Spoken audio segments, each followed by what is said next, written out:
जैद और जोहा अपनी मामा के साथ पाकिस्तान से बहुत दूर आज़रबाईजान में रहते थे।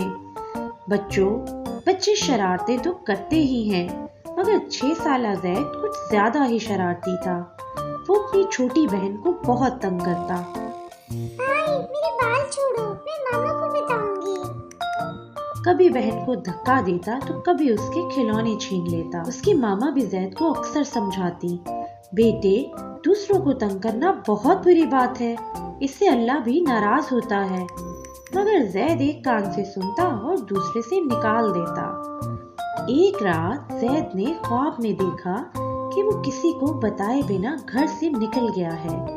उसके पीछे उसकी मामा आई, मगर वो नहीं रुका। गुस्से में जैद रास्ता भूलकर करीब वाक़े जंगल की तरफ निकल गया। अब वो बहुत परेशान हुआ। अब मैं क्या करूं? काश मैं अपनी मामा की बात मान लेता।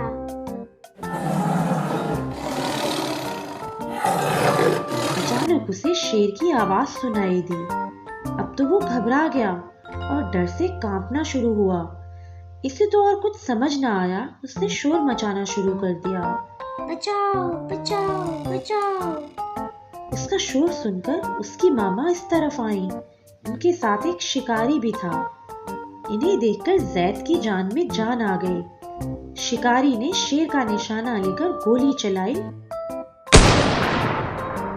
और उसे मार दिया। इतने में जैद की आंख खुल गई। उसने कहा, शुक्र है ये ख्वाब था, लेकिन इस ख्वाब से इसे एक सबक मिल गया। अब उसने अपनी मामा से वादा किया कि वो अब किसी को तंग नहीं करेगा और सबकी बात मानेगा। उसकी मामा ये सुनकर बहुत खुश हुई।